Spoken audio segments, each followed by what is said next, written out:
You will never be out of fire. You will be in the fire, on the fire, with the fire, but the fire of circumstance will not eat you up.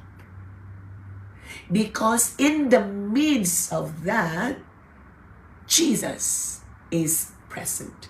In the midst of that fiery furnace of your life, Jesus is always present.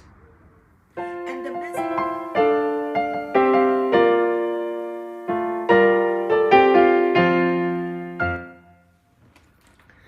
Now, let's continue with our study yesterday. Now, to see the first part of Daniel 3, the king set up a golden image. And then when that was set up in that golden image, he invited all the officials of the land.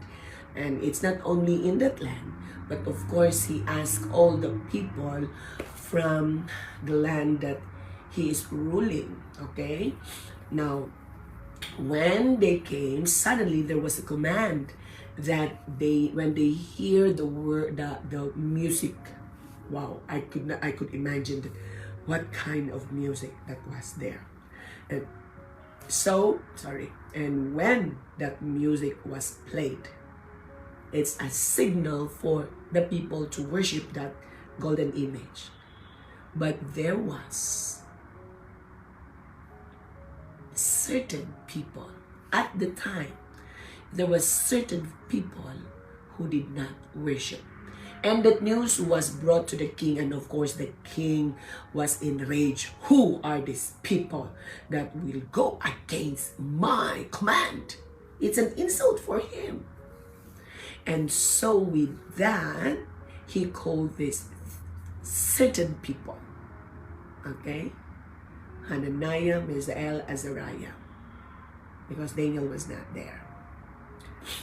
Now, these three Hebrew men, most probably, they are already, because when they came out from Babylon, from Jerusalem, they were around 17 years old. So they were teenagers. So they were trained for 3 years, and of course, they're around 22, shall we say 22, 25. So they are in their early young adult life. Okay?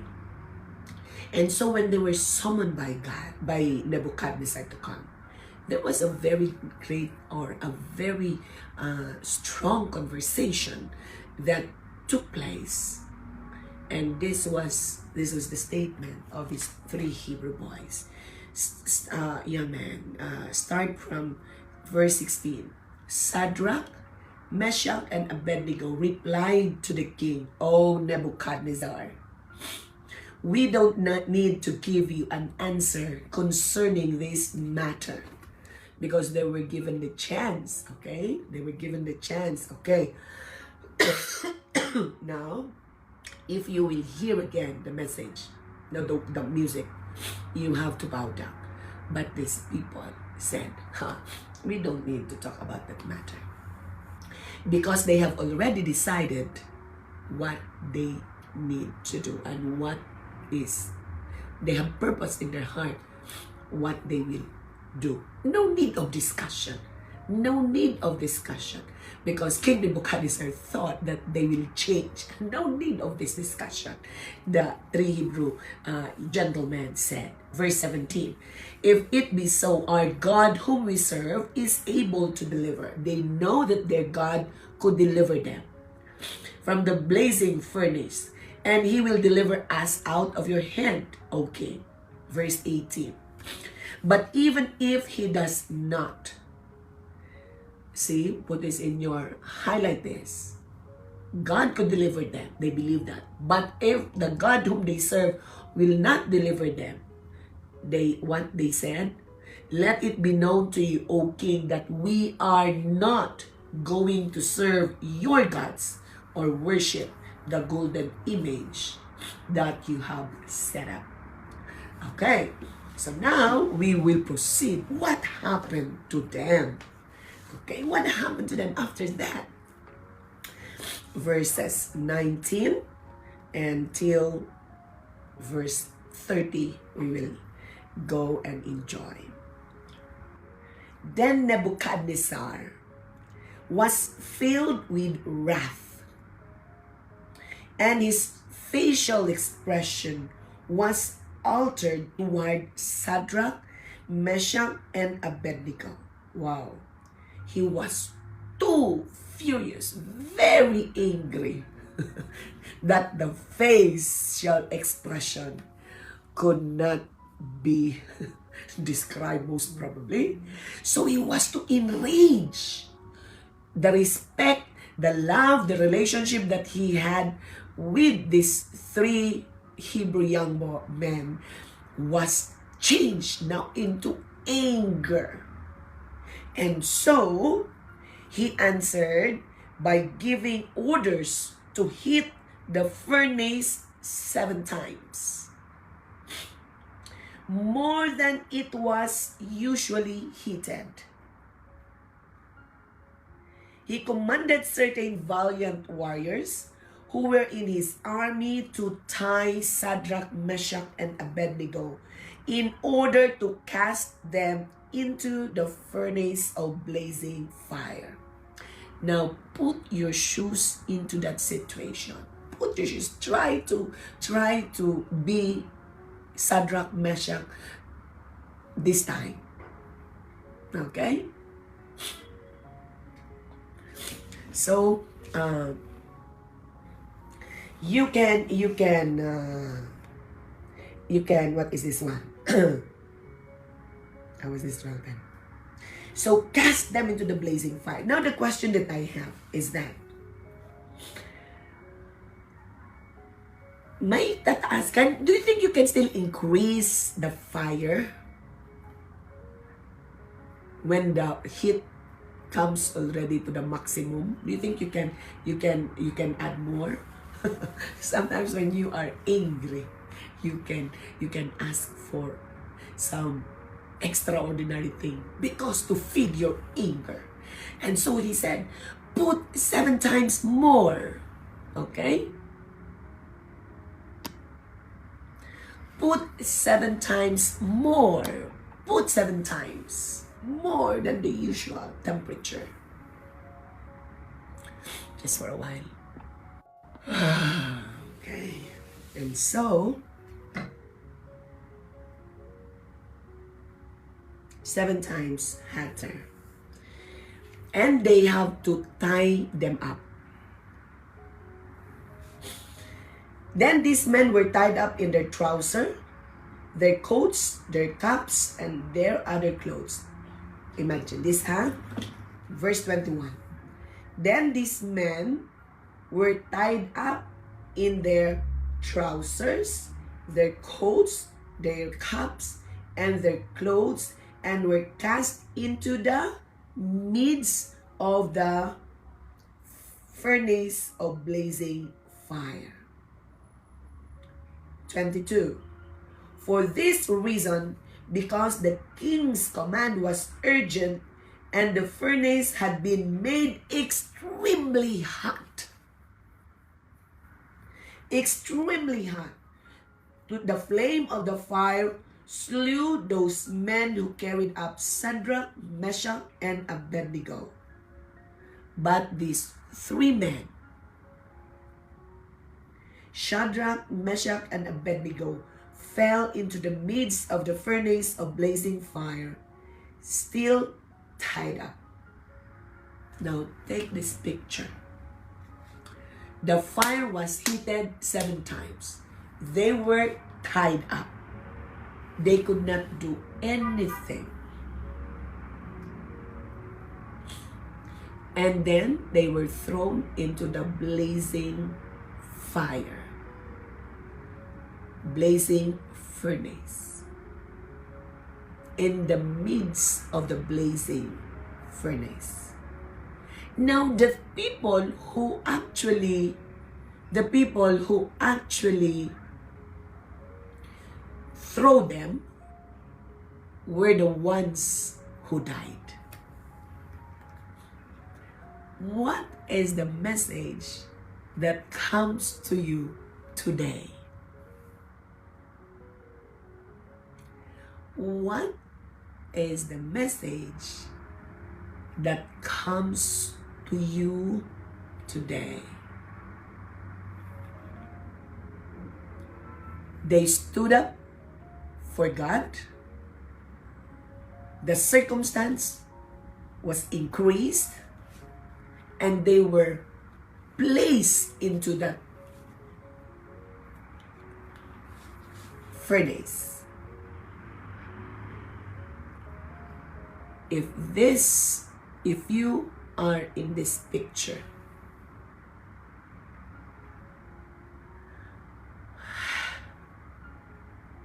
if you are there, if it happens to you,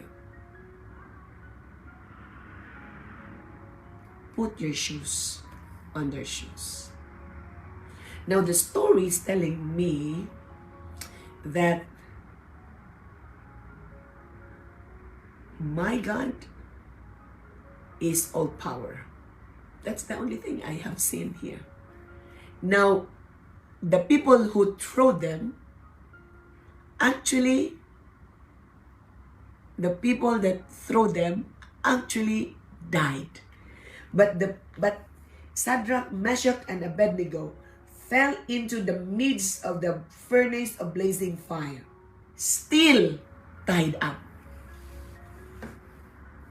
When they were inside the blazing fire, they were still tied up. So just imagine, King Nebuchadnezzar saw the people that died. And those people who are inside, he saw it that they are still tied up. And nothing happened. Now, it's not only King Nebuchadnezzar, because there were a lot of people witnessed the showdown of heaven. It takes few people to declare the power of God to those people who doesn't know Him. It's not a lot of numbers. God only needs few people that would stand for Him. Do you want to be part of that few people that will stand for God? Again, as what I have said earlier, our relationship with God did not come up, or it's not developed in a snap of time. No. The faith that they have were piled up experiences, knowledge of who God is. We cannot stand if we don't know who our God is. And so the king saw them, that they were still tied up. They were not burned. They were not burned. Imagine, the blazing fire were 7 times, and they were inside, in the midst, while those people who just throw them died. So imagine the heat of that moment. Verse 24, then Nebuchadnezzar the king was astounded and stood up in haste. He said to his officials, was it not 3 men we cast bound into the midst of the fire? They replied to the king, certainly, O king, he said. Verse 25, he said, look, I see 4 men loose and walking about in the midst of the fire without harm. And the appearance of the 4th is like a son of the gods. Another revelation which was given to Nebuchadnezzar. A revelation that he needs to see it personally. Circumstances is a message for you to stand and to prove who God is, and a message for those people around you who doesn't know the God whom you serve. You will never be out of fire. You will be in the fire, on the fire, with the fire, but the fire of circumstance will not eat you up. Because in the midst of that, Jesus is present. In the midst of that fiery furnace of your life, Jesus is always present. And the message that personal experience, now Jesus showed himself to King Nebuchadnezzar. He wants the king to see him. And Nebuchadnezzar said, and the fourth one is like the Son of Gods. Slowly, the message is getting into Nebuchadnezzar. Now, 26. Then Nebuchadnezzar came near to the door of the furnace of blazing fire. He responded and said, Shadrach, Meshach, and Abed-nego, come out! You servants of the Most High God, and come here. Now, the declaration is different. You, the servant of the Most High God. Now, Nebuchadnezzar did not take the message yet internally. He recognized that Shadrach, Meshach, and Abed-nego, their God is what? Almighty. The servant of the Most High God. Now go back into the first part. He said to Shadrach, Meshach, who in verse 15, last part, when he was furious, he said to them, and what God is there who can deliver you out from my hands? Now it is a confronting circumstance to Nebuchadnezzar that there is a God that is greater than him. There is a king that is greater than him. There is the God who loves his people. They were delivered. They were delivered for others to see the showdown of heaven. The dream was given to Nebuchadnezzar, and Daniel must witness for that. God proved to Nebuchadnezzar that he could explain the mystery. The second showdown of heaven is that who is that God that could save you? He is too proud. But again, the God of Shadrach, Meshach, and Abed-nego could deliver his people.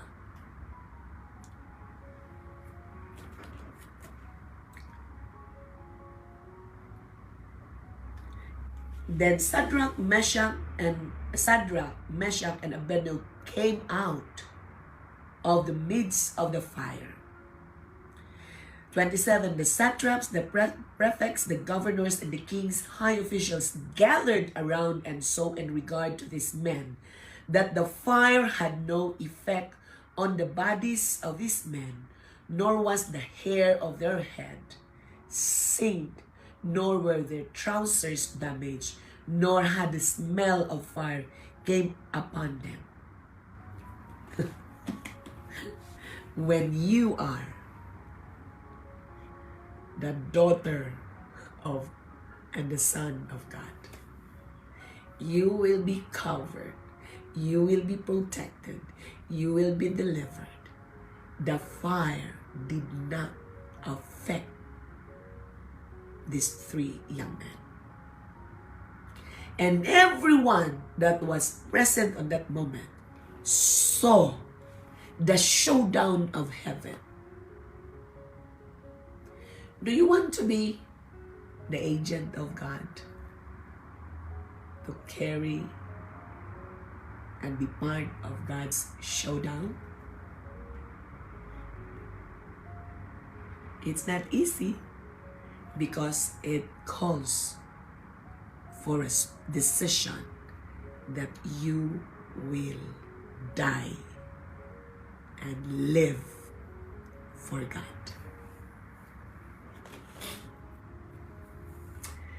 Nebuchadnezzar said, "Blessed be the God of Shadrach, Meshach, and Abed-nego, who has sent his angel and delivered his servants who put their trust in him." Do you trust God? Do you really trust God? Do you really believe God? A question that we need to answer daily as we walk and as we journey in this world. Do we really trust God?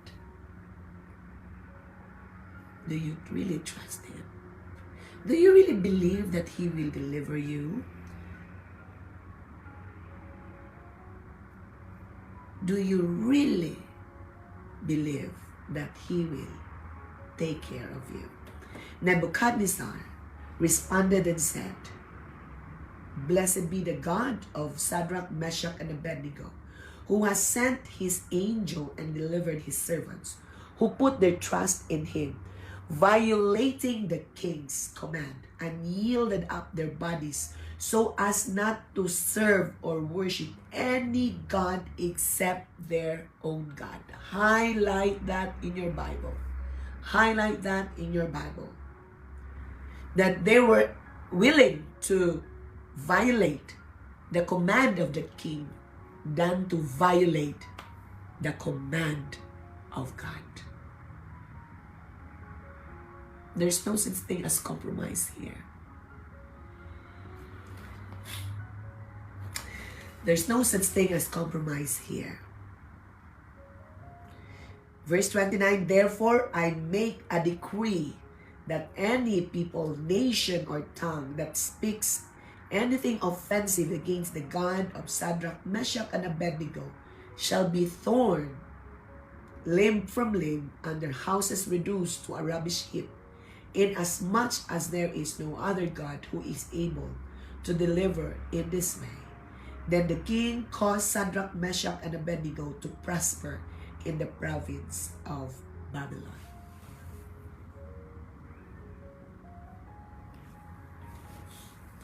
When you stand for God, sometimes the circumstance appears that it's against you.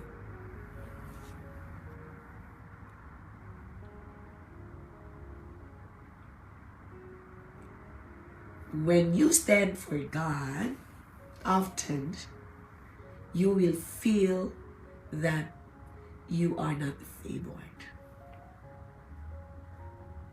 But the narrative, the story is telling us that you don't need to be favored by man. You need to be favored by God.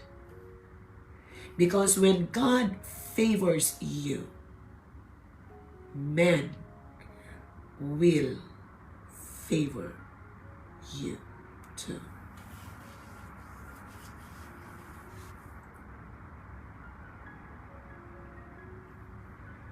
What's the message? I hope you have seen the message.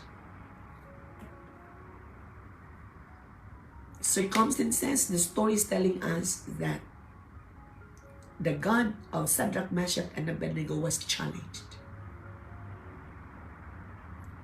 But the three young men stood up with that challenge and proved to the king that God can deliver his people. Others died, but those in the midst of fire, they were not affected by fire. You are called to stand. You are called with a purpose. Will you stand for Jesus? Do you want to be his agent, even in the midst of fire? The answer is yours. Our great God, Heavenly Father, we are grateful for the word that we have shared today. As the song says, stand up for Jesus. Oh God, these 3 Hebrew young men stood up for you, and King Nebuchadnezzar recognized that there is someone in the midst of them who is like the Son of God. No one could deliver us, oh God, except you. Help us to trust you more, to experience your power, and let your word dwell in our hearts. Oh God, it is all about you. It is all about you. I pray that you will help each and every one of us to stand for what we are called for, to stand for Jesus, and help us that our experiences and the stand out that we have for Jesus, people will see. And thank you for using us to share the message for the people around us. We know, Lord, that reward awaits for your children who give their best for you. I pray that you will bless us all and let your word not go back empty to you unless it fulfills its purpose. Let your word touch the hearts of your children to see who you are, that our faith will increase and that others may see who Jesus. Lord, let your words speak. Let your words speak to each person who will be watching this. Bless us for today and forgive us from all our sins. We desire of you more. Thank you for Jesus. Thank you for the word. Thank you for the Holy Spirit. Thank you for the salvation. Thank you for hearing and answering our prayers. We ask all these things in the loving name of our Lord Jesus Christ. We pray. Amen. God bless. God bless. God bless you. God bless you. God bless you.